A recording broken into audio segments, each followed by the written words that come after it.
We know running backs are coming off the board early and often, but let's talk about the tiers. How does Heath Cummings see the running back tiers in 2021?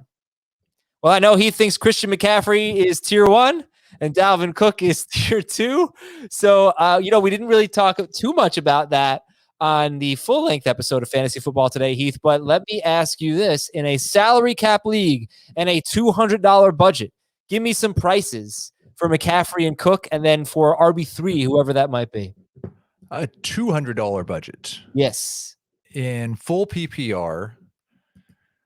$100. Let's go. It is. I think you're looking at somewhere around 70 in a $200 league for McCaffrey. I would go to. Ooh, that's it. I thought it was going to be a little higher. Okay. And in the 60 to 65 range for Dalvin Cook. And I wouldn't go over 55 for anybody else. Okay. Now we've got how many players would you say, how many tiers of running backs are there when you're really happy, confident in them as your starter in fantasy? Well, you basically get through 23, so it depends. If you're calling McCaffrey a tier and Cook a tier, then it's obviously a lot. Let's just say they're 1, and then the second tier gets you basically through the end of round 1.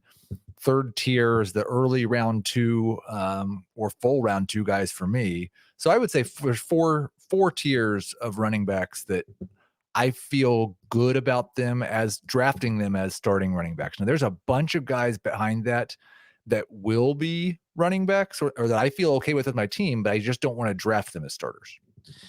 So who are some of the guys in that fourth tier, the end of the confidence group? It's a big tier for me, but the controversial ones are Mike Davis and Myles Gaskin, I suppose. I would also put J.K. Dobbins there in full PPR and non-PPR. I think Dobbins is a near RB1. Nobody has a bigger change in their ranking in that format. And then Miles Sanders, Josh Jacobs, David Montgomery. I think all those guys are still going to be fine number 2 running backs. They're getting poo-pooed a little bit right now because we used to view them, well, Sanders and Jacobs at least, as borderline number 1 running backs. They're not that anymore, it doesn't sound like, but they're still good number 2s. You did mention that the controversial ones were Myles Gaskin and Mike Davis, I think you said. Also Josh Jacobs maybe a little bit. But yeah, we got into that a little bit with Dave. And you don't really think that the opportunities for Davis and Gaskin are much different than the opportunities for maybe Edwards-Helaire, Dobbins, Jacobs, that group. Dobbins is probably the one that we just shouldn't even discuss in this context because his role and efficiency is so much different than everybody else. I mean, you're in just opportunity. I don't think Dobbins gets the same opportunity as Davis or Gaskin. I think they're going to out-touch him. But yeah, I think you look at Gaskin and Davis and like Miles Sanders, and I think they're in pretty similar situations. It looks like they're the best back on their own team, and they should have an opportunity. I think Sanders might even be less likely to get 50 catches than Gaskin or Davis, though. So then why? Oh, he's in the same tier, right? He's in the same tier, yeah. Okay, for me. For Dave, he is not. Later on in the draft, is there a tier that you're seeing maybe in ADP, kind of what the drafters have decided is a tier that you really like to target?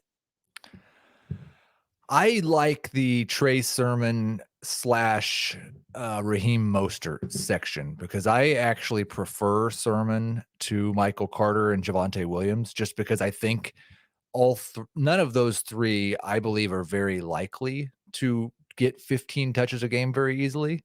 But if you told me that all 3 of them did, I think there's a lot more upside for Sermon in that San Francisco offense because basically anyone over the past 3 years that gets 15 touches turns into a borderline running back 1 in that offense. Well, we talked a lot about this on the show, so please check it out, Fantasy Football Today, and make sure you're subscribing to this show, FFT in 5, on Spotify, on Stitcher, on Apple Podcasts, Google Podcasts, wherever you listen to your podcasts. Thanks so much to Heath Cummings. I'm Adam Azer. Thank you for listening, and we'll talk to you tomorrow on Fantasy Football Today in 5.